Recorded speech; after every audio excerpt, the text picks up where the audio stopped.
Pickaxe.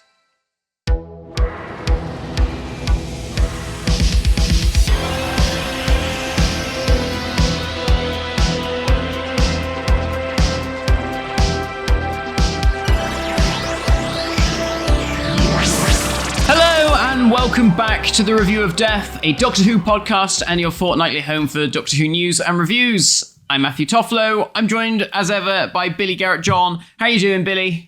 Howdy, partner. How was your Christmas? I'm good. I've got COVID, but how was your Christmas? COVID again, bloody hell. Yeah. I'm good, thank you. Christmas was lovely. It was a very nice day. Nice time was had by all. How was yours? Lovely. New Zealand Christmas, first one. Sunny weather for the last 2 days. You know, bit not morose, that's the wrong word. Sad to not be home. But yeah, how lovely was it to have Doctor Who on... Well, fuck, it wasn't even on Christmas Day for me. It was Boxing Day. But how nice was it to have Doctor Who on Christmas Day for the first time since Twice Upon a Time, is it? Wow, yes, it has been that long, hasn't it? It was Peter Capaldi. Yeah, it was nice. Okay. With an overnight of 4.62 million viewers, third for the day, more viewers on the night than the Giggle got, interestingly enough. Interesting. I'm kind of not surprised. It's Christmas Day. Everyone's around and pissed and they just put the telly on, don't they, in the background? That's true. And is that how this should be best watched in that state? Yes. Okay. I don't think I was drunk enough. I think either time people I watched can probably this. tell which way this is going, but I'm not saying anything yet for myself. Okay. Written by Russell T Davies. You're putting me in front of the firing squad first. Every time. Directed by Mark Tonderai. Matt, can you tell me the other episodes that Mark Tonderai has directed? He did Rosa. Yeah. Did he do the Ghost Monument as well? He did. That was that South African block that he was responsible for Series 11. Right. And let's just get down to brass tacks. Matthew Toffolo, a.k.a. Batman March. What did you think of Doctor Who's 2023 Christmas special, The Church on Ruby Road? So I'm going to put a disclaimer out here. I've watched it twice. Same. The first time, I really did not like it. And no one in our household liked it. It was like me, Annie, and Johnny all sat on the sofa watching the telly, and we were just a bit stony-faced throughout the whole thing. A bit stoned? Sort of, That would have definitely heightened the pleasure. That would have helped. It would have helped. I should have been stoned. No, yeah, it's weird because it was Christmas Day. I was certainly worried that are people going to start talking over it and all this kind of thing. So, which is always a problem because obviously you're trying to hear stuff. I must say, I thought the audio mix on this episode was really bad. I agree. I was watching it through not an inexpensive TV. But not like a top of the range model. I don't know if I've just said the same thing there. But it was like an older LG TV, and it was built-in speakers in a good position, volume up to a decent level, and balance between the app and the actual speakers. And I really struggled to hear stuff. Yeah. But I listened to it today with nice headphones, and that helped. But I think partly to blame is Murray's score in some areas for that, and the mixing of it. I don't know how much of that just gets is down. lost in places. Yeah, it does get drowned out, which is a classic criticism of Russell T Davies. I mean, we are back in the RTD era. We can't hear the dialogue. Yeah. So that none of those things helped, I don't think. And we went straight onto Twitter, as everybody does, to see what everyone else thought. And obviously, everyone loved it. And there was high praise across the board. Even the Radio Times were giving it like 4 stars and stuff, which I was quite surprised by, because they can be quite harsh with their reviews. I mean, they certainly were during the Whittaker era. And we were in a bit of a daze, really, because we kind of felt like, wow, are we missing something? Why do we feel like the only 3 people on planet Earth that thought this was. I think you said bit crap. Deflated. I think that was the word that you messaged me. I felt very deflated. I felt very deflated watching it. Like when it finished, I was a bit like, "Wow, that's the start of the new era, is it?" Poof. I felt a bit like that. Then when I saw everybody else saying, "Oh my god, it's amazing!" Wow, and I was like, "Wow, really?" It's like, what have I missed? Was I watching the wrong channel? What's going stoned. on? I wasn't stoned. No. Yeah. So I was feeling a bit like I kind of left it feeling a bit like, my God, if this is what Doctor Who's going to be like going forward, well, if it wasn't for this podcast, I don't know how I'd feel about carrying on watching it. And I honestly really did. And I thought, and I'm going to say it now, I enjoyed the last two Jodie Whittaker specials. Not Power of the Doctor, that was shit. But the ones, the New Year's specials, I enjoyed those more than I enjoyed Ruby Road. No way would you take Legend of the Sea Devils over that? Oh, not that one. The New Year's specials, that was an Easter special. The Dalek ones. Okay. Either the Daleks and the one with Captain Jack. Yeah. Or He Who Shall Not Be Named. I think I enjoyed those more than this. But you're saying this after the first watch. So you've watched it again subsequently. Yeah. And how has your opinion shifted, if at all? I enjoyed it more. And we all enjoyed it more. Johnny hasn't watched it again. I don't think Johnny will ever subject his retinas to that. Yeah, he's not watched it. But Annie and I came home Boxing Day and we were like, right, we're going to give it another go. And we both enjoyed it more. But again, we both came out of it kind of thinking like it was okay. And that was all. Okay. I can't see where all these people on Twitter who have been like, oh my God, it's such a breath of fresh air and what an amazing start to the new era. Oh, it's so exciting. I'm a bit like, is it? Because I thought the episode itself, the actual story, the plot, I thought was pretty mediocre, if that. You know, I didn't think there was... thin. Very wafer thin. Very wafer thin. I mean, obviously, we need to talk about what we thought about our new Doctor and new hang companion. Hang on a minute. Let me swoop in on a rope and, you know, come to this story's defense. While the plot was waffle thin... Yeah. I should say, I'm not being a total bastard. There were bits that I did really quite like. I'm sure we'll come to those. Yeah, it wasn't like I was just sat there throughout the whole thing going like, this is shit, this is shit, this is shit. I wish this was Legend of the Sea Devils. I wish this was Legend of the Sea Devils. No, you weren't doing that. Hey, at least I had Sea Devils in it, come on. That's true. I mean, to be fair, the Sea Devils did have more character than the Goblins. Yeah, that's true. But then, look, I'm gonna say it. Christ, what has happened to this podcast? Waffle thin. Oh, fucking hell. It's just turned into an absolute moan fest. Chris Chibnall sat over there. He's got a gun to my head.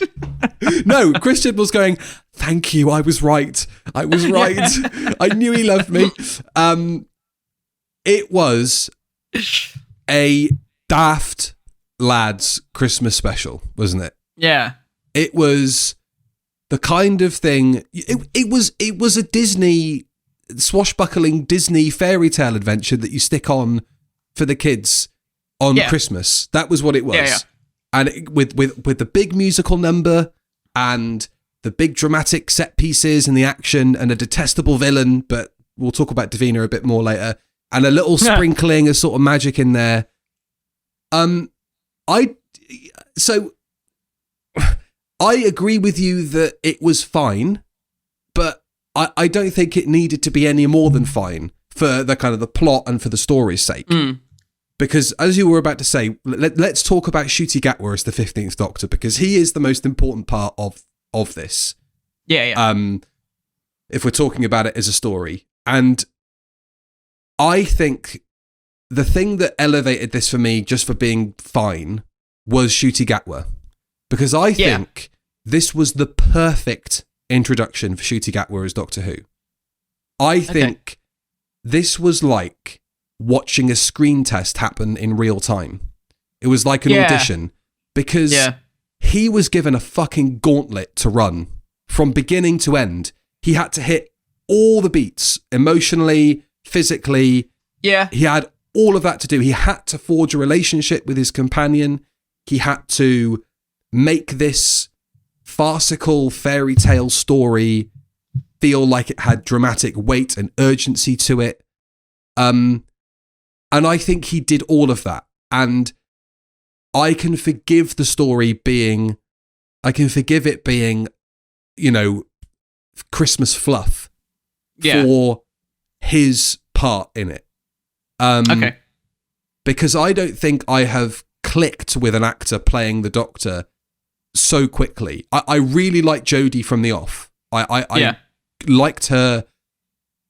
I don't know what the right word is, because obviously every Doctor brings something different, and it's not an aura, it's not an energy, it's just a sort of a feeling of wanting to be around that character, and I got that with the 13th Doctor. Right. And I see it when I posted on Twitter on the Review of Death account, and I asked people what they thought of Ncuti Gatwa. The same word kept popping up over and over again, and it was energy, energy, energy, energy. And I think if you would put, it's difficult to say because obviously you can't just swap an actor out for another in your head and just think that it will be the same result or different even. But he carried it, and I think he made it, you know, passable for me on Christmas Day and on a subsequent rewatch to go, fine. I mean, the story was what it was. Doctor Who will have moments like this where it's the Goblin King, he's the Goblin King, fine, they'll do that. But Ncuti Gatwa as the Doctor was the draw, and he delivered for me. I could have cared less about what the story was about and what was going on there. But interesting. Yeah. See, I kind of felt like, I think obviously the trouble is, as Doctor Who fans, we always end up drawing comparisons, don't we, to other stories, and especially like when it's a Doctor's first story, we always sort of think like, well, this is no, you know, this isn't, you know, I think the obvious one to draw a comparison to would be either Rose, because obviously that is the story that kick-started an era, and then obviously the Christmas Invasion, because that is a First Doctor's new story set at Christmas time. And I don't think that this story had anything on either of those. It didn't, but it's also, it doesn't need to introduce itself to an audience like Rose did. And also, you haven't got the Doctor in his jammies unconscious for 75% of the runtime like the Christmas Invasion. Like, it was actually quite nice to encounter this Doctor without worrying about post-regenerative trauma, so you're like kind of straight into him. Oh, totally. And that would have been insane if they'd have done it otherwise. I'm glad that we got to see his Doctor as a fully formed Doctor, like in Rose, you know. As for what do I think about Ncuti, I like him. I enjoy most of what he did. I thought he had some really good scenes where I thought, oh yeah, I can see that I could probably get on board with your Doctor. Has he clicked with me as the Doctor yet? Not really. There's even I liked him more. I liked him the first time. That was one of the things that I did enjoy about the episode was him. I thought he's great. I liked him more the second time, but I don't know. There's just something yet to click, I think. But I find that with all new Doctors. You know, I love Peter Capaldi. It took me ages, even though on paper, you know, he should have been the Doctor I like the most, and he probably is out of the new series Doctors. It took me a good season before I really thought, oh, actually, yeah, you know, maybe even longer than that. And I think that's just because he had some crappy stories that sort of hindered his performance. So I think until I see him in a better story, I think that's the issue. Because you know what I always say, that a story is only ever as good as its baddies, and obviously the baddies in this were sort of something of nothing. So I think until I see him have a real sort of meat and potatoes story, where he can really sink his teeth into it, and really have a real sort of doctory moment, you know, I don't know if I necessarily felt him have that, like. You know, I agree. I would agree with you. They didn't really give him that, you know, and basically ran. They didn't give him that Yes. bit, which it's fine. He'll get that. Yeah. I think I would have liked to have had that in this story, because I was sort of saying to Annie, although years ago I was not a fan of David Tennant's Doctor, I mean, I like him a lot more now. When you watch The Christmas Invasion, or when I watched it when it aired back in 2005, as soon as those TARDIS doors open and he smiles and he's got his arched eyebrow and he says, "Oh, did you miss me?" I was like, yeah, that guy's the Doctor. He sold me straight away. I don't know what it was, but something about him, I was just like, yeah, he's Doctor Who. And I got moments of that, like little sprinkles of that throughout Ncuti's performance in this episode. But I think something just hasn't clicked for me to go, oh yes, he's Doctor Who. I'll be honest, I think the part that kind of sabotaged it for me was the bit in the club at the start. Do you know what's funny? Like the club bit was the club bit, and that was fine as an introduction for his Doctor. It's different, is all it is. We just haven't seen the Doctor in a setting like that. But we know that the 10th Doctor likes to get smashed on banana daiquiris and put his tie on his head and wear his silly glasses. We know that the Doctor has a tendency to be in those scenarios. We just haven't really seen them in the middle of it before. I think though, with like other Doctors in those scenarios, I think the issue that I have is like, if you put the Doctor, I mean, the thing is, everyone has their own idea of what the Doctor is.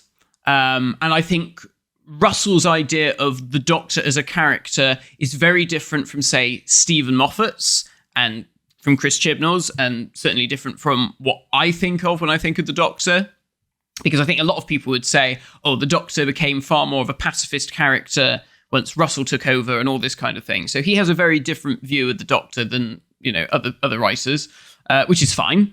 But I think if I was to put the Doctor in that sort of a scenario, the Doctor would always be a bit cringe in that scenario. Do you know what I mean? I don't think you should ever see the Doctor in that scenario and think, oh yeah, he's a cool dude and he's busting moves and, whatever the fuck people say about whatever young people do. Whatever young people do. I mean, look, as someone who doesn't frequent clubs, I like my Doctor to be old miserable bastard, like me. I don't want it to be going to the clubs and doing all the things that I would hate to do. You're jealous of him is what it is. No, I'm not jealous. I was just like, oh God, I couldn't go traveling with his Doctor. If he was like, come on, let's go down to the club, I'd be like, nah, you're all right. I'll stay in the TARDIS and sit in the library for a bit, or take whatever. One of these and wait 20 minutes and then come in. and then come in. People are just going to say, wow, Matt's just a real boring fart, isn't he? Well, yeah, but everyone knows that. But I didn't mind it. It's just, it's different. It's his Doctor. It's what his Doctor does. I don't know. Like I kind of get the suave, cool thing being like a bit of a jarring, especially coming from somebody who was so, to a degree, emotionally stunted in some respects, like Jodie's Doctor was, where she had that real kind of, she wouldn't know what to do in that scenario. She'd probably just stand in the corner and smile at people, or go in and have a go and totally bottle it, or look really daft.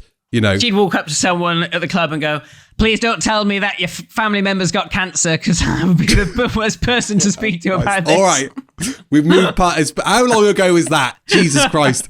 The thing that sold me on him as the Doctor, because so obviously a lot has been said about the scene that followed the interior of the club, because from what we understand, the exterior scene with the snowman was, and the subsequent conversation with the police officer, I'm guessing, was added in at the behest of Disney, who wanted to introduce the Doctor, I guess, in more of an action, saving the world capacity than Russell had intended in the initial script. And while that whole sequence didn't necessarily sell it for me, weirdly, it was the look that he gave the snowman statue. It's just a shot of him coming out the club, and he's looking over his left shoulder, And there was just a look he gave, because I've only ever seen him, obviously, as Eric in Sex Ed, and I'm very new to that character, having just finished the last season a couple of weeks ago. And shit, wasn't it, that last series? It wasn't very good, no. Really but he sparkled in it. Yeah. But, he was fabulous. Oh, yeah, he was, like, the best thing. And I was watching it, and I was like, I can imagine I can see that you're a good enough actor. I can imagine you can make this jump. But it wasn't until I saw there's a certain look he gave that he wasn't really doing anything. It was just a slight twinkle. And I just went, yeah, all right, you. And then when he came out of the snowman and he was talking to the lady with the pram and you saw the TARDIS over her shoulder, there's some way that Russell likes to, I guess, frame the TARDIS in these introductory stories where it's just on the peripheries of this adventure starting. The TARDIS is just down that alleyway or whatever, and it's tantalizing, And I was like, right, let's see how he commands walking up to this police box, opening the door, leaning out of it, and having a conversation with this police officer. And it's those small things that, for me, start the chain reaction of going, okay, I get this, it's you. It doesn't need to be a massive action set piece. It doesn't need to be, a stoic, there's a line in the sand, you do not cross this big, giant, angry robot, this earth is protected, blah, blah, blah. It's those little bits, I think. How do you handle the meat and potatoes of being Doctor Who, wielding your Sonic, being reassuring to somebody? I think I liked all that sort of stuff when him and Ruby are tied up and he's basically explaining everything and getting into the, like you said, the meat and potatoes of what's going on. And I think he handled that very well.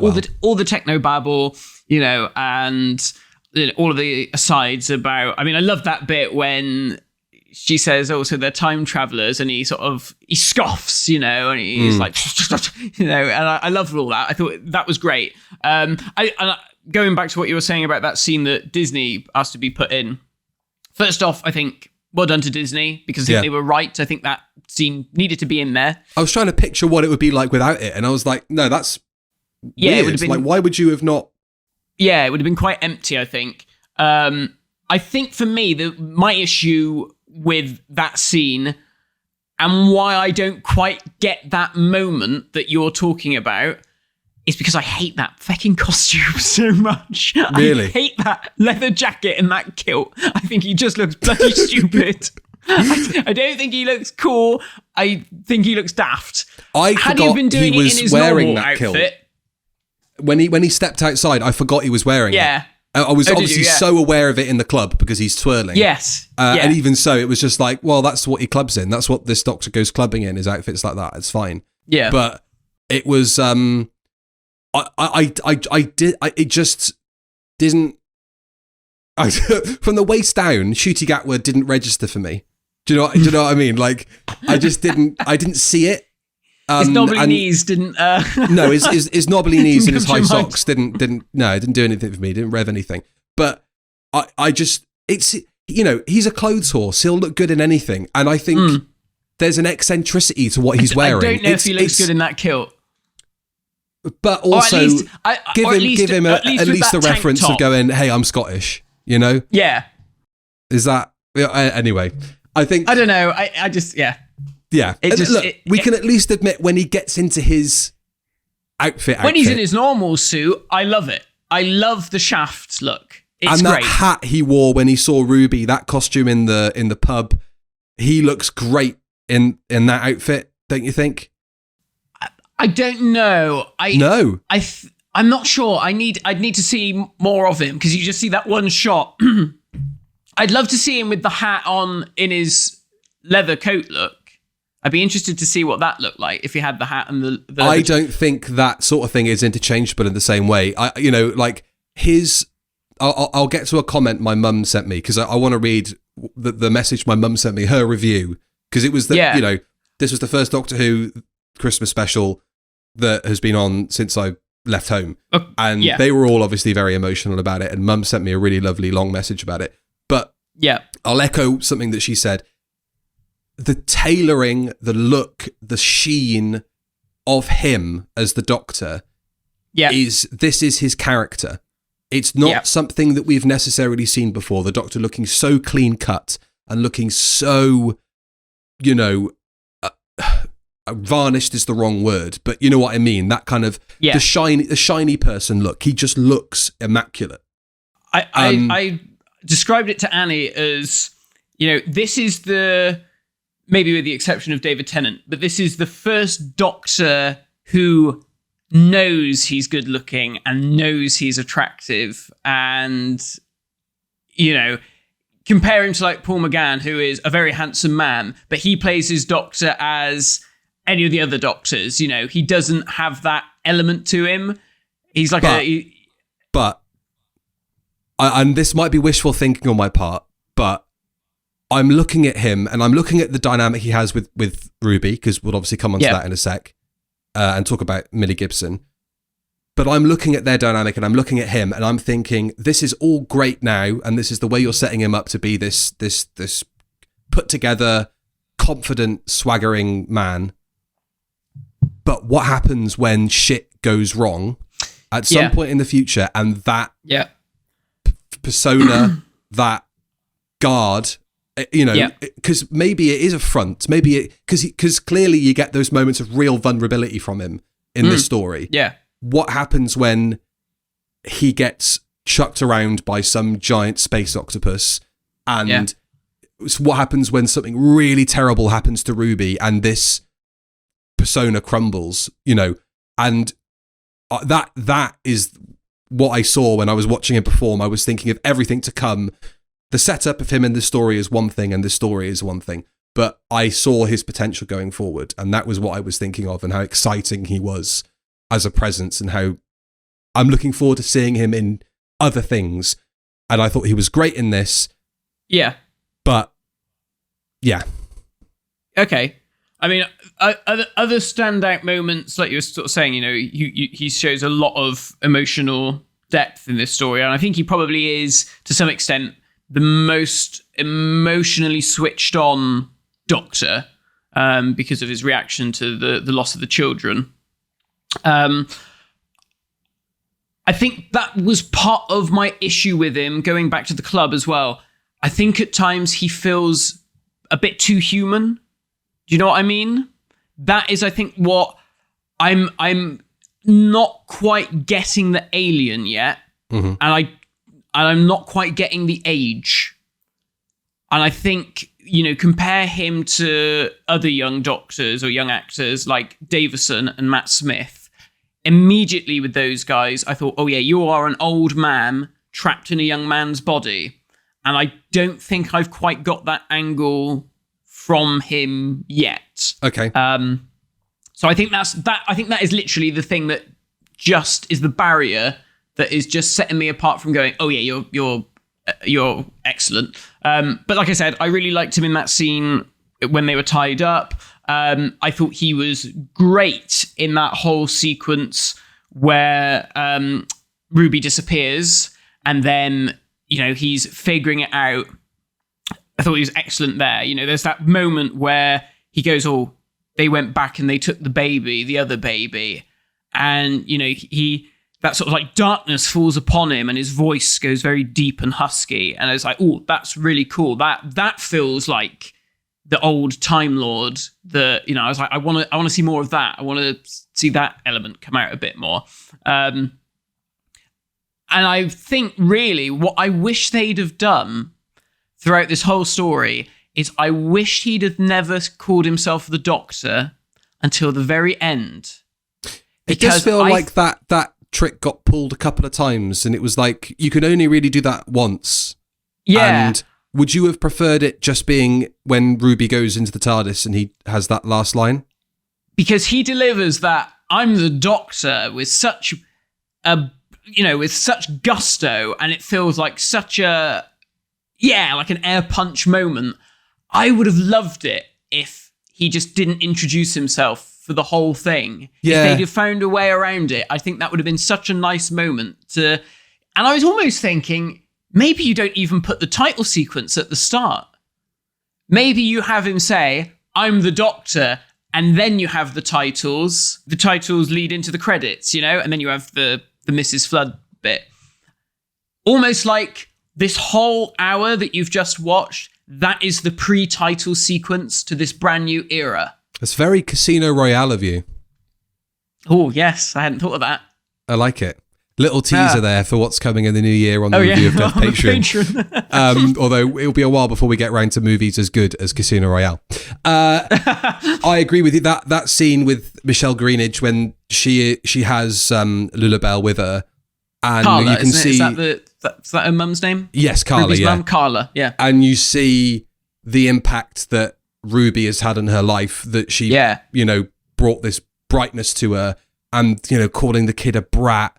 Considering all the stuff we've just heard about how much, Ruby meant to her, and she just does it for the money. And I will also say Cherry, I think, is probably my new favourite character in all of Doctor Who. She's so good, isn't she? I think she's we fantastic. all said she was the standout. Yeah, she is. I cannot wait to see more of her. I can't wait for her to beat the shit out of a Dalek with her walking stick. I can't wait for more of her. And I love the three queens in the attic and the sky setup. I think that's a lovely family dynamic, and I love that we're back to that sort of kitchen sink setup. Yeah, and what I liked about this, I think what did work well in this story, because I've started this review off by coming across like a right miserable bastard. But what I did like about this story, I thought the emotional hook was really good.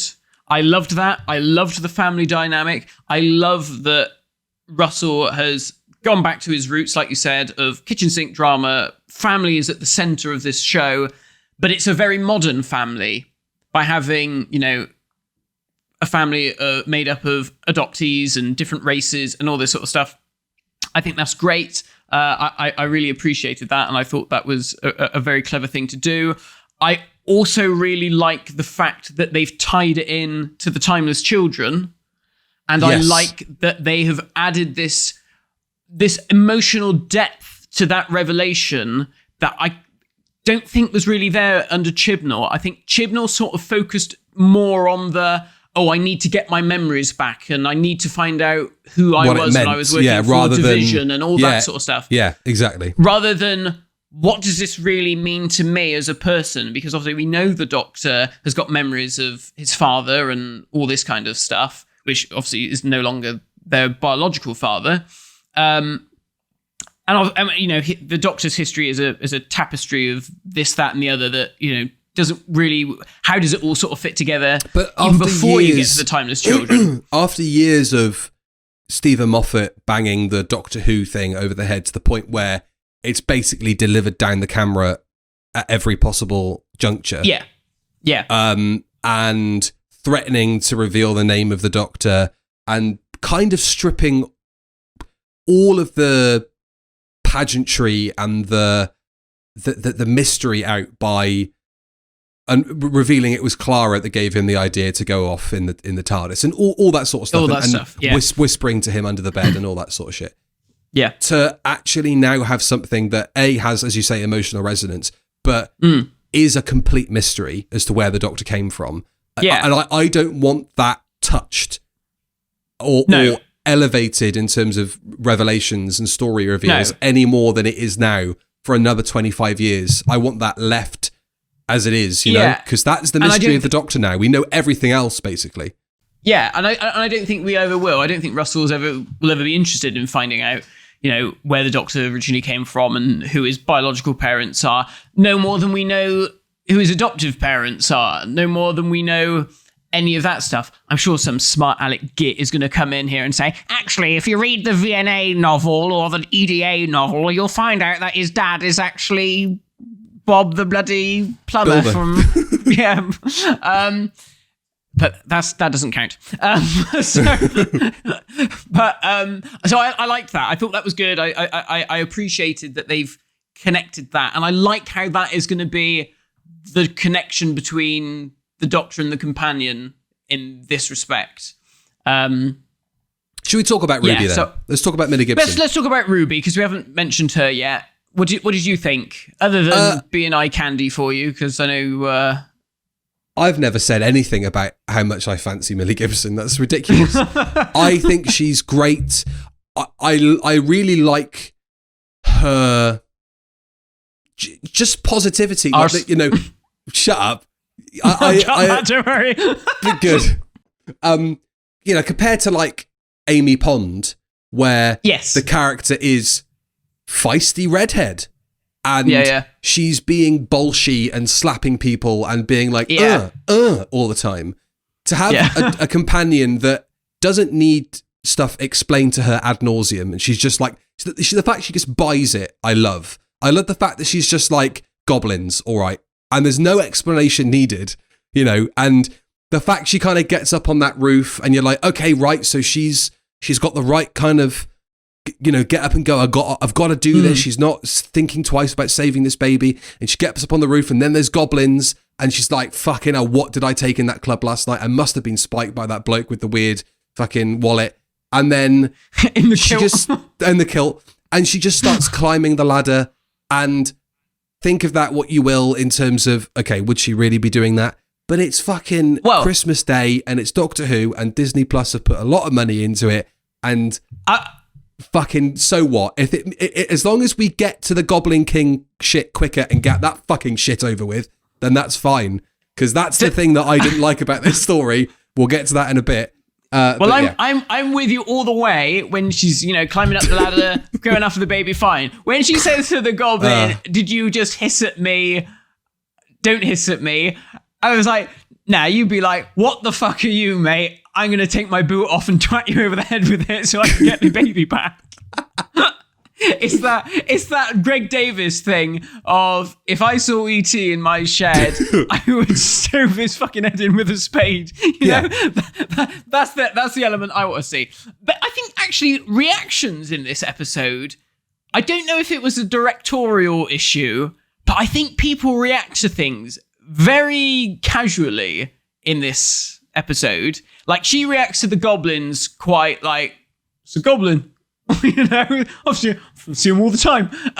She reacts like that. I think when the fucking windows and the roof basically caves in Carla's flat, she's like, "Oh no, how are we going to get a roofer on Christmas Eve?" Not like, "Jesus Christ, my fucking house is about to cave in my head." I think the problem with that is blocking, and I don't know if this is something visually or the way stuff is staged that we're going to have to get used to.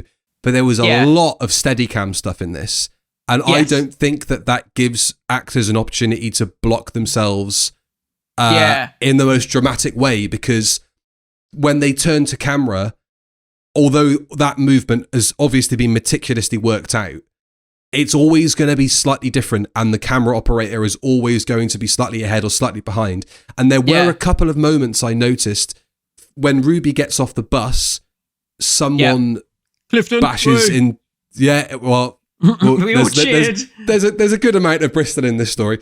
Uncle Mario went, "Oh, that's by me." He said, "I nearly bought that flat down the road." That's my bus stop. Bloody hell, good for him. He did. Maybe in that row of houses, like two doors down. He's living next to Paul McGann now, so he's he lives next to Paul McGann. That's the better situation to be in, rather than have a broken window and a crack that runs down the whole centre of your flat. Yeah, that's true. I did notice, she gets off the bus and somebody jolts the Steadicam, and there's a couple of bits where you can see the focus puller is struggling to kind of keep up with where people are at. And I don't know if I like that style from Mark Tonderai. I don't know if I noticed that in his previous stories or not. Okay, but interesting. I will say again, I love the way he shoots the TARDIS. He does a lot of stuff with the camera moving and the TARDIS doing stuff, either dematerializing or... there were two shots I also noticed, again using Steadicams, where they've obviously shot the TARDIS on the exterior door on the set, and they have CGI'd in the wall sort of nearest to camera. So there were a couple of moments there where I thought, that hasn't quite worked in terms of staging. And I think that might be where you're coming from as well with people's reactions, because I don't think it was blocked out for that in mind, Yeah, it just felt a bit odd. And like, even that bit, obviously we know now that it was a whole pickup sequence. Just that whole bit with the Doctor and the lady with the pram. When that snowman drops on his head, she's like, "Oh, are you all right?" You would not just be like, "Oh, you all right?" A great big humongous thing has just possibly crushed a man. And she's like, "Oh, you're right." And also, Why is she doing her shopping at midnight? What's open at midnight? What? Because he's like, Boots is probably open at midnight. Oh yeah. I'm actually trying to work this out. Boots is probably open. Sainsbury's, you can get a lot of good stuff from Sainsbury's. What, at midnight? Is it still open? There's a 24-hour Asda in the middle of Bemmy, although on Christmas Day, maybe that would shut Christmas morning. Yeah, I don't know. But I was a bit like, that's a bit weird. But, oh well, never mind. I like the gag. I like the reveal of the presents. And Yeah, I like the gag as well because, you know, we used to have a mad woman that lived near us and she used to carry her shopping in a pram. So why not? Big mention of the fact that they've taken... I mean, obviously the setup for Ruby is that she's a foundling and they don't know where her family are and all that kind of stuff. Yeah. There's a lot more to dig into there later down the line. But big mention of the fact that there is no DNA trace of her family on Earth whatsoever. Obviously, we have the whole thing of this mysterious hooded figure dropping her off. Yeah. I think that the temptation is there to say that that's probably Ruby from the future. But then does this mean that she's a kind of... Yeah, she's an Ouroboros thing. Yeah. Like, she is her own mother. Yeah. I think Do you think she's from somewhere else and she's like a DNA cloney kind of thing, or... Well, this is it. As soon as Davina Mcall rang up and said there's like no DNA trace for you at all, Annie just went, oh, well, she's from the future then. Her parents are from the future. That's why there's no DNA trace because they've not been born yet. And I was like, oh yeah, that makes sense. So it's either going to be that or it's going to be that she's her own mother, like you said. Yeah, I mean, Ruby Sunday as a character, I thought she was fine. You know, I didn't have any strong opinions either for or against. I almost caused the first argument of a 2-year relationship by saying that I thought she had about as much character as, say, Perry does in... Oh, Christ alive. Classic God. Doctor Who. I'm amazed you made it out of that conversation with your hair intact. You know, because I just thought, like, she was like, her role was, I am the companion. And I was like, yeah, that was the role, you know. I didn't get any sort of strong character feelings from her. Do you know what I mean? Like, we'll get with there. Rose, we'll get there. Like with Rose from the off, you know, this is a girl who is very dissatisfied with her life and she wants more and you know. Yeah, I understand where you're coming from there actually, because do you see what I mean? There isn't that sort of thing. Like she actually, besides the fact that she's a foundling, she's had a fabulous upbringing. She has a loving family. She's obviously got really, really good friends. She's sociable. She's got a lot going for her. I think the fact that she, on top of all of that, is still just like, yeah, do you know what? This is great. I'm going to go off and have a laugh with this bloke. Yeah. I like. And I wonder if there might be an element of she takes for granted what she had on Earth to go off with the Doctor, thinking that's so great and that's so special, but she actually has everything there. And maybe there's a bit of resentment from the Doctor because there's obviously a very heavy thing looming with the Timeless Child and the fact that he is an orphan or a foundling, doesn't know the family. And I wonder if there's a bit of resentment that might bubble there that she's got what he wants and you know, I don't know. Just a thought. But I think that was it. That she just sort of seemed she was fine. You know, I know some people on Twitter were like, "Oh my god, she's incredible." I was like, "Yeah, she is fine."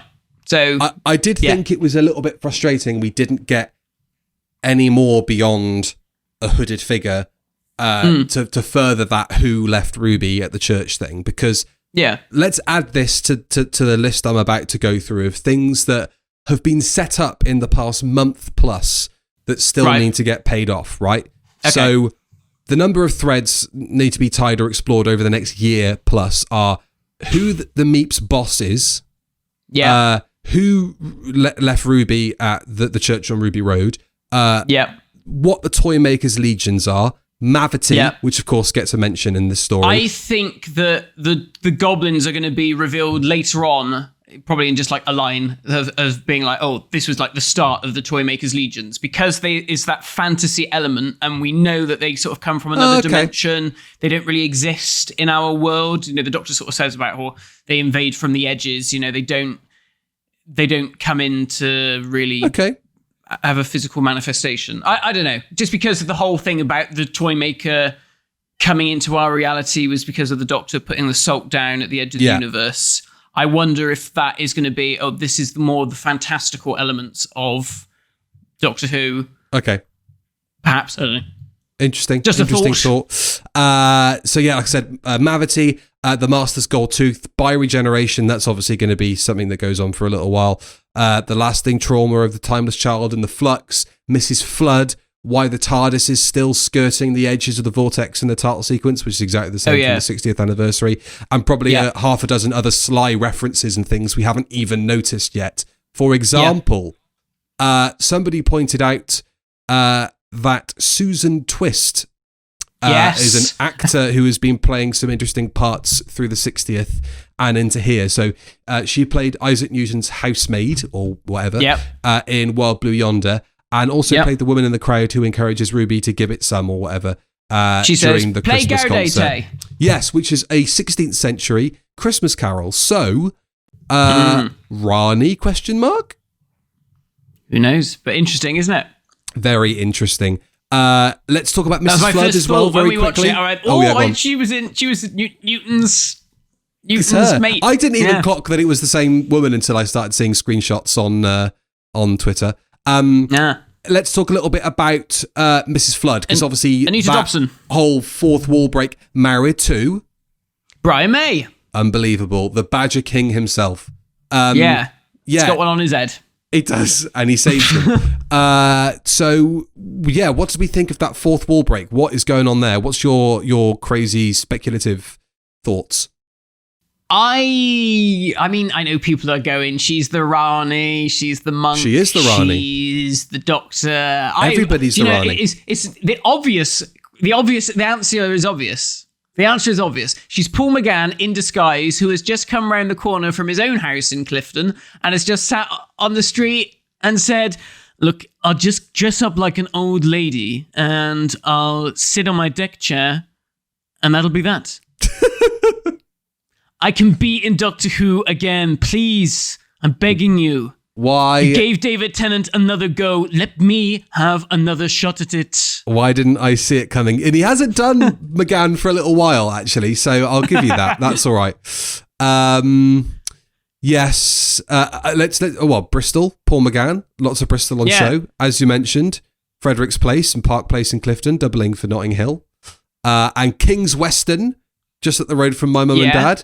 Previously appeared in Thin Ice. That's where Davina nearly gets killed, does get killed, doesn't get killed by a Christmas tree. And I think that's where they shot Husbands of River Song as well. Is it? The interior stuff. I think so. Interesting. I read that the other day and I was like, I should have brought that up when we did. Interesting link with our last review. Yeah. Interesting.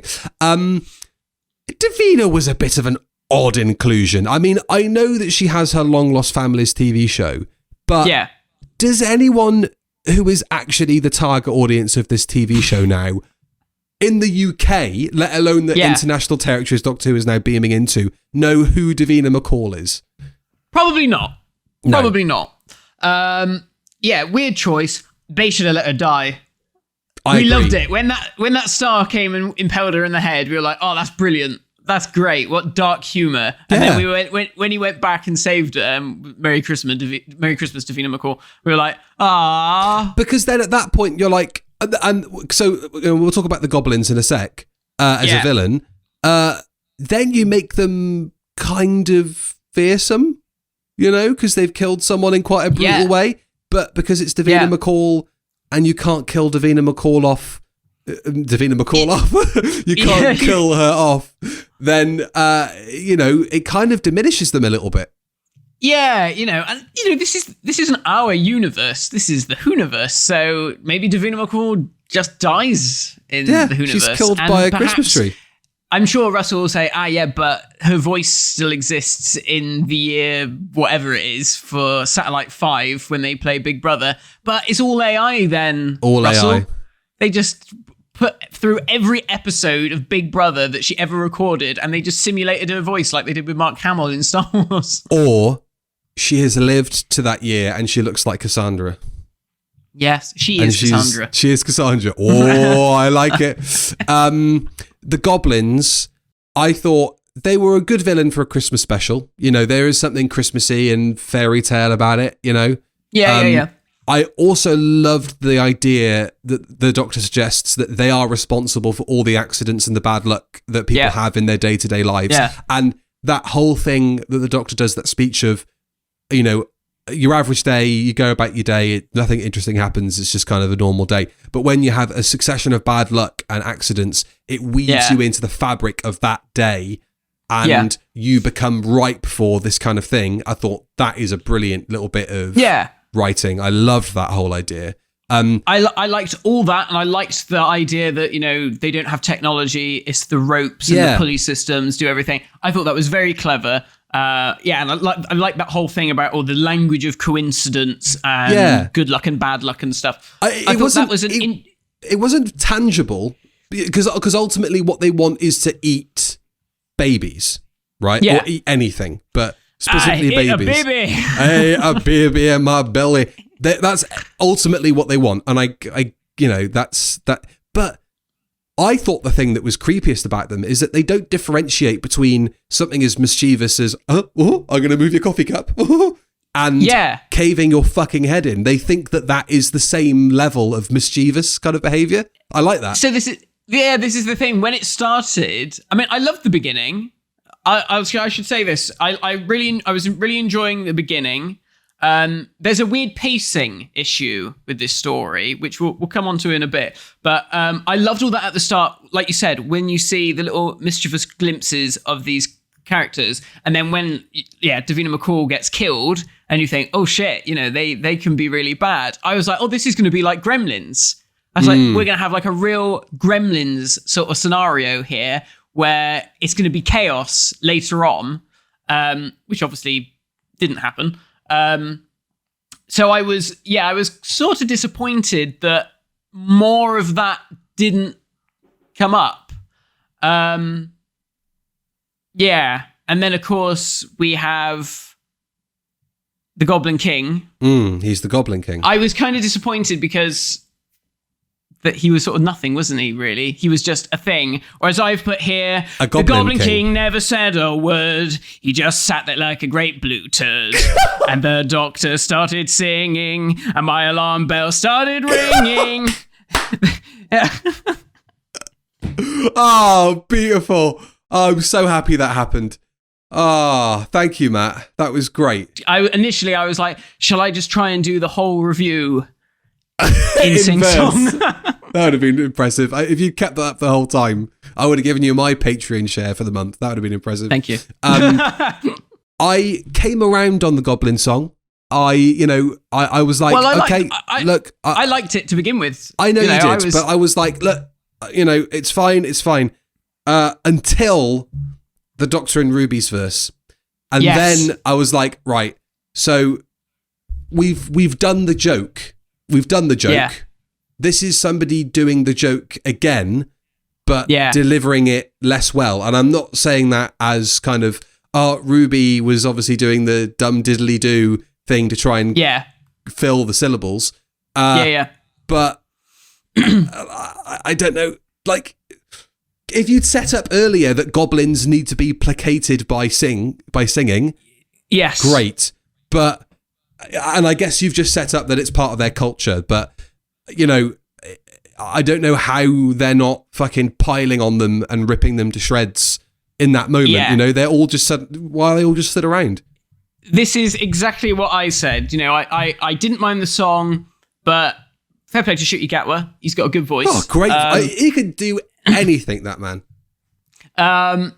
It was just when they joined in, and it was just, like you said, there was no sense of jeopardy to it. So I did save something off of Twitter. I think it was Morgan Jeffries from Radio Times. But he posted something saying, the fact that the Doctor and Ruby managed to just come up with the perfect words to fit the music is coincidence, and it plays into all that thing.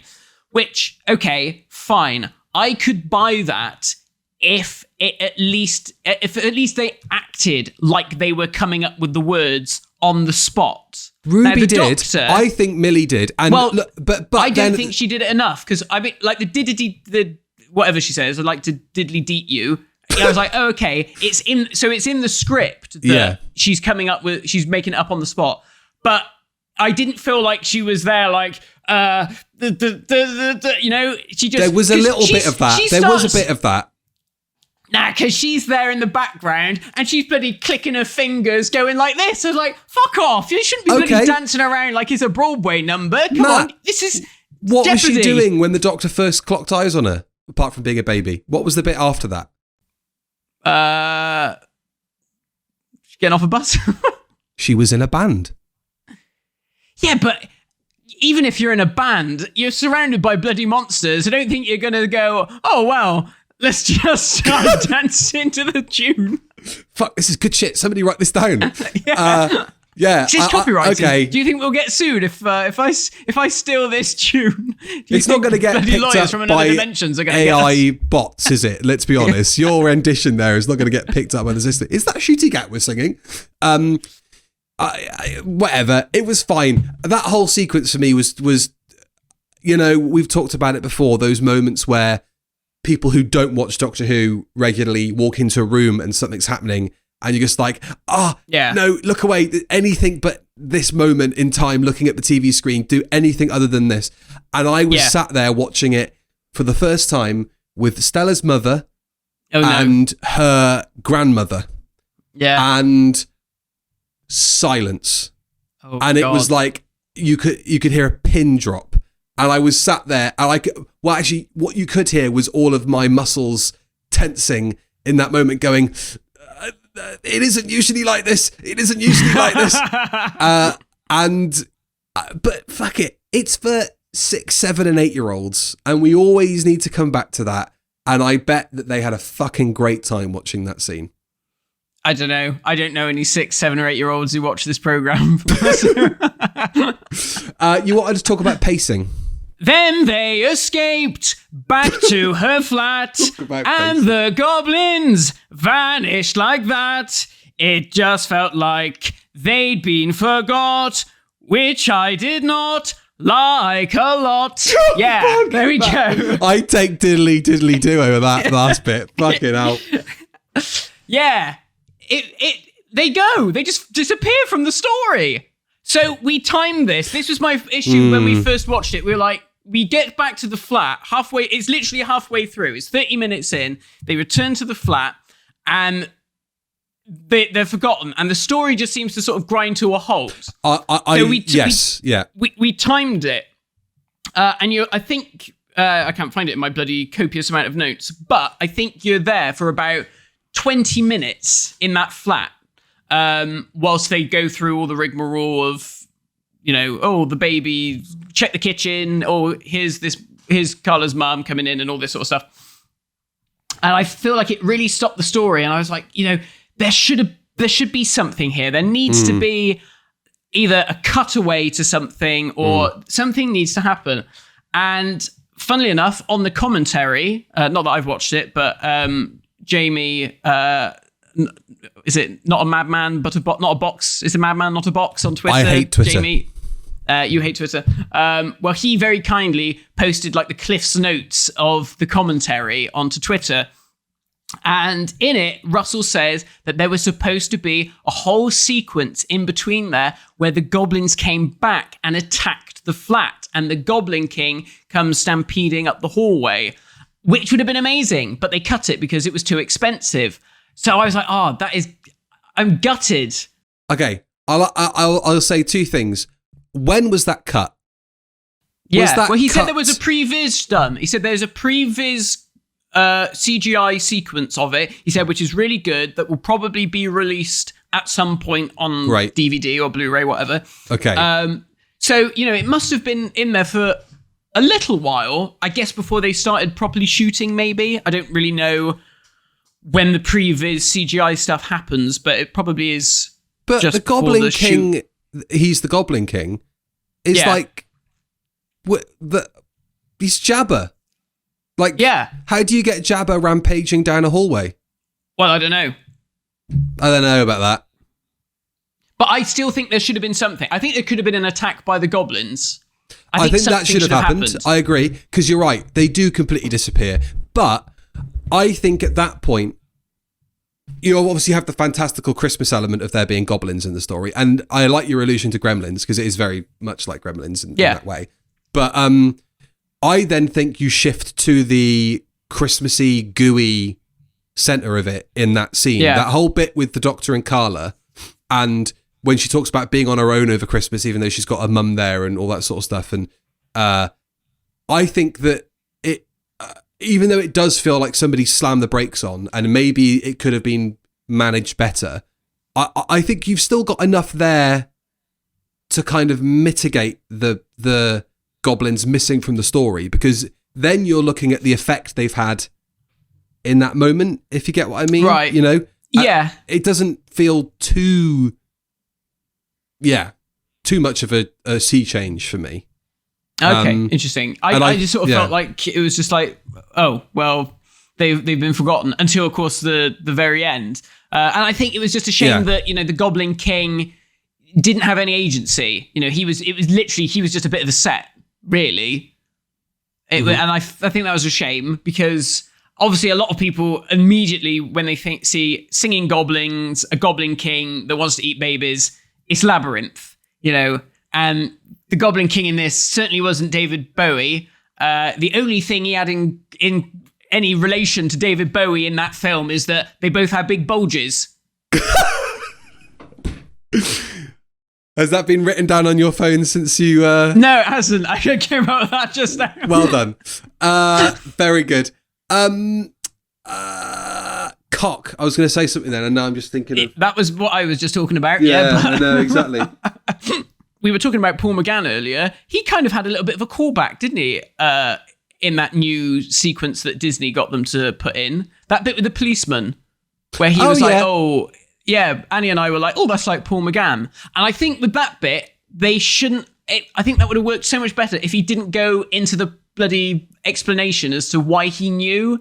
He's like, oh, yeah, my sonic screwdriver went ping because you got a ring in your pocket and 90% of men wouldn't pick diamond or whatever he was chatting about. I don't know. I sort of lost the plot a bit there. I was like, what? That felt like that was written by a certain Stephen Moffat, that sequence. It did a bit, didn't it? Bit there, yeah. And I was a bit like, what are you on about? I think it would have been nicer if he'd have just said, oh, she'll say yes. And he was like, what? The wedding ring in your pocket. Yeah. The engagement ring. She'll say yes. And then he shut the door, and then maybe he took the thing out of his pocket and went like, oh, how did you know? And then the TARDIS goes. I think that would have been... Fair enough. That's how I'd have done it. Fair enough. I was going to, before you start talking about David Bowie's bulge, I was going to talk about what did you think of the Doctor doing a Simon Skinner on the Goblin King? Oh, yeah. I loved that. I loved it was very State of Decay, wasn't it? Mm. That was my first thought. It was like, oh, that's good. Would have loved for there to have been like a load of gunge that went out of his innards. I was like, oh, if this was the 80s, there would have been green gloop all over the bloody place. It would have been everywhere. But, I like that. I thought that was great. Good to see. I think there was I have heard from certain people that there was a concern that this new version of Doctor Who would be sort of less confrontational and, that sort of thing. So seeing the Doctor... Namby-pamby, wishy-washy. Yes, thank you, Inspector Grimm. Yeah, but so it was good to see him just be like, fuck this, I'm gonna fucking impale this fat cunt. I love it. He's the Goblin King, he's the Goblin King. Get spires up his arse. I want to say as well, just as we start wrapping things up, the Disney Plus version ended differently to the BBC version. What? The Disney Plus version ended on Ncuti's I'm the Doctor line. Then we go into some captions that said, New Home, New Who, Spring 2024, and then the shot of Ncuti opening his eyes, which we seem to be seeing all the time, and I don't know if I've quite worked out where that's from. And then the Disney Plus... That's Plus... upcoming, because in the trailer, you see him in that burgundy jacket. Right, okay, got it. Then the Disney Plus logo. Then it cut to the TARDIS dematerializing on Ruby Street and that last scene with Mrs. Flood breaking the fourth wall. How did it play back home? He says, I'm the Doctor. and it goes diddly-dum, diddly-dum, diddly-dum, and then it cuts, and we see the TARDIS dematerializing, and we see that bloke going, "Oh, Mrs. Flood, what the hell?" And then she goes, "Oh, Abdul, you silly sausage, have you never seen a TARDIS before?" Okay, interesting. And then it went back to ooh-you. Ooh-you. Okay, good. Oh, so it actually did the credits start running and then it snapped back to... Yeah. Oh, the cat. Oh, interesting. Okay, cool. Yeah. I don't like the fact that we don't get the trailers embedded as part of the program now.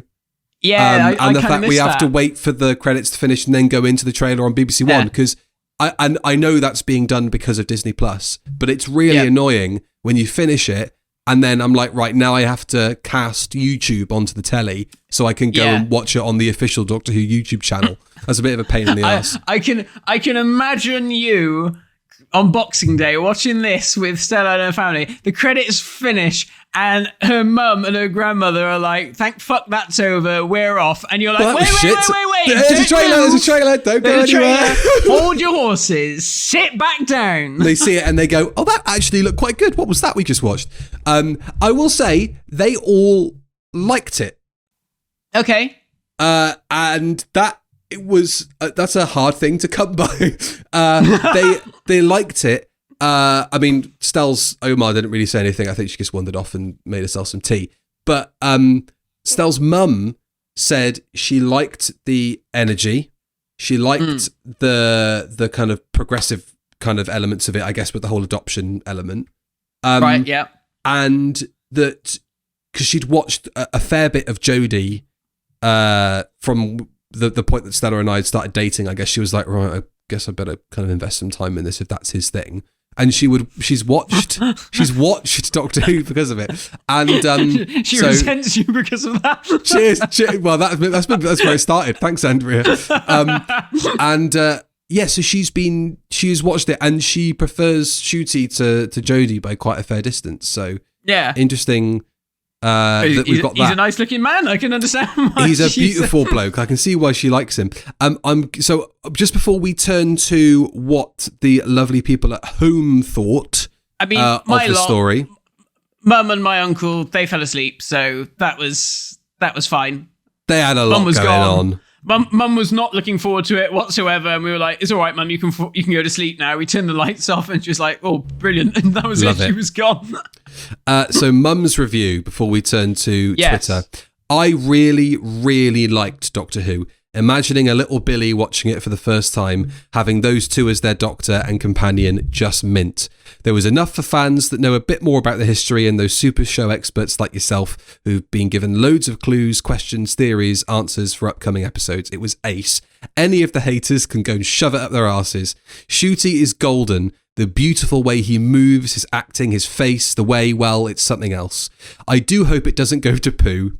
It'll have its highs and lows, but as a first, it was mint. All the clothes were top, the gloves served their purpose for the story, but they don't need to come out again. They were a bit Halloween Jaso Trado of Thornbury. So, like, why didn't he have lovely, beautifully tailored leather gloves rather than these fucking Poundland, ones that he had with the bloody string lights in them?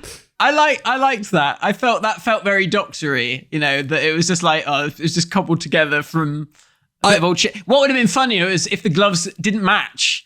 If there was just like a mismatched pair. That would have been great. But then that wouldn't have been very 15th Doctor, would it? Well, I guess not. No, I guess not. As a style icon. Okay, let's something better. How many had your mum had when she wrote that? She'd probably been drinking to try and cheer herself up because I wasn't there. She probably had a fair amount. I like the bit where she said, I could imagine little Billy watching this for the first time. And I thought, I could imagine little Billy watching this for the first time and turning around going, what the bloody hell was that? When did they start singing? I think she was thinking maybe when I was 9 years old and I would have just fallen in love with anything. Really? Yeah. I still think you might have gone, that musical number, that's pushing even my limit, Tom Baker never did that. This was shit. Yeah. Okay. Can you imagine Tom Baker if this had turned up? He'd go, what's this whipping shit? What's this I'm whipping not fucking shit? Singing. No. You're a goblin king, you gobshite. Bring on the talking cabbage. Okay, let's turn to Twitter. Pete Lambert, it was okay. He ran around being fabulous a lot, I suppose. There wasn't really an antagonist. The Goblin King was a blob easily dispatched by yanking a ladder. Giving Davina a Gremlins-esque desk with death was funny and something to remember it for, but that got undone. The music was annoying. Ed Jones, everybody was thinking it may as well have just had Ruby say, this is like that movie Labyrinth. Fair enough. At Doctor Who UK, not bad, felt a bit underbaked. Ncuti is almost too cool to be the Doctor, but I'm definitely loving it. Really need to have a rewatch to get into the swing of things with his rhythm. Great Christmas fun. Slightly we sort of had underwhelmed, this conversation. Bit of a slow pace. That said, nothing to worry about, and Ncuti was excellent. Looking forward to more of him and Millie in May. We sort of said the same thing about Ncuti being too cool. We're the Doctor was always, the hero for the outcasts and the misfits. And now he's just a fucking cool dude. And it's like, well, we maybe can't that's something aspire to that. Well, I think maybe it's more like, rather than going to a convention without putting deodorant on, maybe get yourself a nice pair of shoes. Maybe get into the swing of things a bit more like Ncuti, preen yourself a little bit. Maybe that's what Russell's trying to tell everybody. Conrad, first thoughts, it was quite good. Decent story, looked amazing. Felt like a very light story for Christmas. Not enough goblin shenanigans, wish we saw more of them, but the real star of the show was Ncuti. He was incredible and I can't wait to see more of him. Jonathan says, not your Jonathan, a fun, light-hearted... Oh, actually, this is from Jonathan. Shit!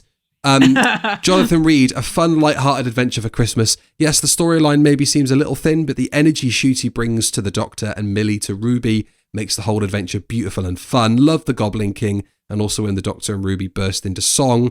Byron says, I liked it a lot, but it left me feeling a little strange. I like Ruby and her family, and it was a fun story, but I thought the villains were really underutilized, and the POV was confused. Didn't seem like a great starting place for newcomers to the Who-niverse. And finally, Sir Bancroft, I'll be honest, I wasn't too big on it. I'll watch 2 or 3 more episodes, and if the issues I have continue, I'll just decide not to watch it. I'll admit I've seen worse on the show, but there were some things that just made me tilt my head and ask, is this Doctor Who? Matt, was this Doctor Who? And if you could give it a score, what would you give it? So, interesting perspectives we got there, because I think I agree with basically everyone, and everyone seemed to have the same issues that I had, at least with the villains. So that's interesting. My brother-in-law, Annie's brother, gave a good review, which was neither good nor bad. It was aggressively mediocre, a bit childlike, but a harmless story. And I think that is probably the best sort of summation of it, is that it was just a bit, it was just, as a vehicle to show off Ncuti Gatwa, which is kind of what it was, like you said at the start, it worked well. As a story in itself, bit something of nothing. Mm-hmm. And I think it will be one of those, whenever new Doctor Who comes out, people are always bloody high as a kite and saying it's incredible and whatever. Give it 5 years. I think when people come back to rewatch it, they'll say, oh yeah, actually, this is a story. It ain't great. And it certainly isn't up there alongside a lot of Russell's other Christmas specials. I think Christmas Invasion, Runaway Bride, hell, End of Time, The Next Doctor, I think I'd put those way in advance of this one. So if I was to give it a score, I think I would give it a very middling 5. Okay. Maybe 4.5, but I'll say 5. I'll be generous. I'll give it a 6.5. I think that for it gives us a place to start with these characters, and this is sort of like the figure out the controls level. It's just like, how is this dynamic working? What are we like? And for Ncuti Gatwa, it's a bit of a screen test, a bit of an audition. He excelled. But looking forward to obviously some meatier stuff later down the line. But, it's great to think that is still to come. And we've still got so much more to enjoy as time goes on. That was The Church on Ruby Road, the Doctor Who 2023 Christmas special. And that was also the last review of Death of 2023. Crazy. We obviously said lots of flowery bits and bobs in the namby-pamby things in the last episode, but thanks for a great 2023, everybody. Thank you. Here's to a fabulous 2024. We've already got some wheels in motion on bits and bobs that are going to happen. I haven't told Matt yet, but new title sequence and graphics coming for something on Patreon. Oh, okay. Interesting. I think you have kind of told me that. I think you said you were thinking about doing something. Yeah, okay. Bugger. Anyway, you'll look forward to that when it comes through. Sorry, I'll just erase it from my memory. There, what were you talking about? There's a, oh fuck it, I'll just say it. There's a whole new strand starting on the Review of Death Patreon. We're doing 00 Rod, right? Ba-ba-ba-bum. And we're going to go through all the Bond movies, but we're going to do it in the worst order possible. Because we're going to start with Never Say Never Again. Fucking hell. So that'll be fun. And that'll come out at some point, I guess, in January maybe. And we'll be back in January to talk about lots of fun Doctor Who things. But hold your horses. Yeah. There was a trailer. We haven't talked about the trailer for the new series. I said everything I needed to say about it on Twitter with the Beatles. My Beatles thread is everything you need. I don't give a shit about anything else. I gotta say, some of those monsters look really good. Yes, obviously we Slug know monster, the and then sucky there's suckies. another thing. Yeah, and then there's some other thing that goes. Is that from the first episode where they're looking down the corridor? I believe so. Yeah. Okay. And then I guess the Beatles is episode 2, The Devil's Chord with Jinx Monsoon. Yeah. Which is obviously going to be a musical episode. Yeah. And I should point this out, I have been saying for fucking years, I'd love to see a musical episode of Doctor Who, but it needs to be based in some sort of logic within the program, they can't just start singing, Okay. Well, maybe this is just breaking the seal. Maybe this was just like, get ready, because it's going to come. And it's coming. Yeah, he's coming. All over your ears. Right? All over, God. And obviously we've got the Regency episode, which looks interesting. Yes. I would put my fucking life savings on the fact that the Doctor and Jonathan Groff are going to have a snog or they'll have a push, some sort of romantic entanglement. Anything else was there anything else in there particular? The Doctor stands on a landmine, I think. Very Genesis of the Daleks. Nothing particularly alarming. There was a costume of Shooties that we haven't seen. Back? Oh, yeah. Yasmin Finney's back. There was a costume of the Doctors we haven't seen yet, which was the white T-shirt with the black pea coat over the top. Where he gives Ruby a cuddle. There's also that shot, which we know that's the sequence where Shooty debuts his lovely beanie. Unless that was just keeping him warm on location. Up on the hill. Mountain where we see a white-haired lady in the background. So whether that's Mrs. Flood or if that's Susan Twist's character, we'll have to wait and see. And I reckon did we never actually said who we thought Mrs. Flood was? I said the Rani. I said Paul McGann, but what do we really think? I think it's the Rani. Do you really think it's the Rani? Yeah. I just think it's going to be like a mum from the future come back to watch over in the past, or it's going to be Ruby, old Ruby. Well, in that case, it has to be somebody trans-dimensional, trans-temporal, because otherwise it's just, why doesn't every cunt who's on the show, I keep saying that word, I apologise. Wow. Why doesn't the word of today. I've got COVID. You just cut me some slack. I'm just feeling sorry for myself. Is that one of the symptoms, you just keep saying C words. Why doesn't everyone just look down the barrel of the lens and break the fourth wall in Doctor Who? If that character isn't... Tom Baker did all the time. Okay, but apart from when Tom did it because he's off his rocker, and maybe Anita Dobson was like, do you know what? I'm just going to do this for a laugh. And Russell was like, yes, that's brilliant. That's exactly what I want. Why else would that character look down the barrel of the lens if you're right. Something else is going on, But maybe they're just somebody new. I think. I don't necessarily think it has to be someone from old Doctor Who. I think it could be somebody new, but they might have huge implications. Maybe. I love seeing people. I reckon it's Sutek.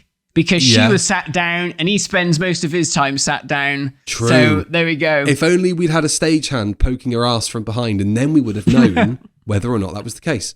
I'll go back and watch and see if there's anyone crouched down holding a cushion in place. I hope so. I don't know.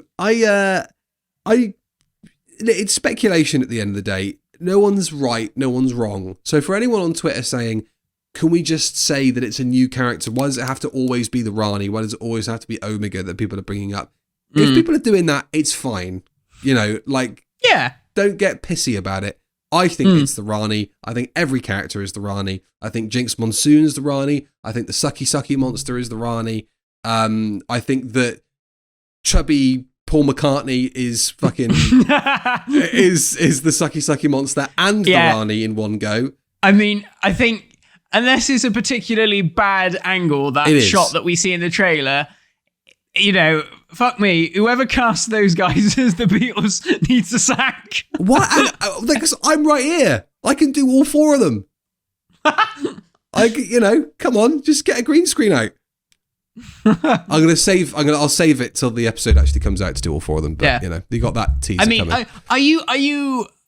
Are you a bit like, oh God, don't ruin my boys? They've already been ruined from looking at like when I looked at that shot, I was like, it's they fucked it. It's all wrong. It's all wrong, but I can forgive it. So for anyone who hasn't seen the thread on Twitter, I think the Devil's Chord is the jang from the start of A Hard Day's Night, and everything you see on screen is correct, except for the fact that none of them look like the Beatles for a start. The Ringo's drums are totally wrong. George, if they are playing that chord in that moment in the studio, it should be playing a 12-string Rickenbacker, not his Gretsch Country Gentleman. And Studio 2 at Abbey Road, where all that stuff is recorded, is on 2 levels, so they should be looking down on them, not straight across. So when Russell was walking, what's his face? You may well think that, but I couldn't possibly comment. Alan Yentob. Alan Yentob. When he was walking him around, and this room, there was a big battle in Abbey Road Studio 1. It's like, oh, that's interesting. I suppose because, if you wanted to do a scene where you're shooting the actual Beatles stuff, which would be a representation of Studio 2, you can't really do a big fight scene in there. So you probably thought, let's have all the characters move to Studio 1 for that one scene, not have all the Beatles stuff. One of the most archived bands in the history of recorded sound, recording in the wrong fucking room. It's fine. So it was ruined the second I saw it, so it's only up from here. But I'm excited to see the Beatles in Doctor Who. I know that they're all going to be, I know that they're all going to be, hi, my name's John. Hi, my name's Paul. I know they're all going to be like that. And they're all going to say, oh, look, we're in Abbey Road Studios in Liverpool, or something fucking daft like that. It's going to be something that annoys me. I cannot wait to review that episode with you. And I'm so excited that it's only the second episode in the series. I know. It's going to totally ruin it for me. So quickly. This will be the make or break for Billy. It will. If they balls this up, that'll be it. Fuck it. Doctor Who's dead. It wasn't the wokeness or any of that stuff that killed it. He balls up the Beatles. If they get, we know people who work on it. If you knew you were doing a Beatles episode, I understand you don't want to tell us necessarily because we have a Doctor Who podcast. But have we got this guitar right? I'm not going to tell you what it's for, but I'm on a set somewhere. DM me. I'm on a set somewhere. Is this guitar right? Yes or no? No. Is this man too fat to play Paul McCartney in the 60s? Oh God. Okay. Putting all this screaming and C-wording and sweating down to COVID. It's just part of the symptoms now. Right. That was the Church on Ruby Road, Matt. Anything else to add? No, that was it. Thank you all for watching. Enjoy your new year. Sorry this came out a bit later than normal, but it's Christmas, isn't it? It's hard to try and do stuff. I'm glad I watched it a second time, because if I'd have recorded this, it would have been. It would have been. Over. I'd just been like, but hey, there we go. I would have not been happy. But no, it was fine. It is what it is. We'll see what happens when it gets properly going in the new year. Talk about bloody copium. Yeah, I have to, Billy. I have to take the copium. I have to. That we've got a lucrative venture here. How can I not stop watching Doctor Who? Even if he hates it, he'll still watch it just for that. I'll still watch it. Like all those assholes like Noel Zone and all those people who just watch it to hate it. Oh, don't. Don't say his name. He'll misspell it you on his private Twitter. Oh, well, whatever. We're at the end. No one's here at the end. They've all fed up. They've all gone. So thank you very much for watching and supporting the podcast. We will see you in the new year. What are we doing next? What's the next episode? Well, so the next episode we're reviewing... well, okay. The next thing we're doing is the Roddies. That's the award show. So we're back on the Roddies. So there'll be voting going up on the social medias over the next couple of weeks. But the next episode that we're reviewing will be after that. And that will be the very first Dalek story, The Daleks. In colour. In colour. So there we go. Lovely stuff. Well, see you in colour very soon. Bye-bye!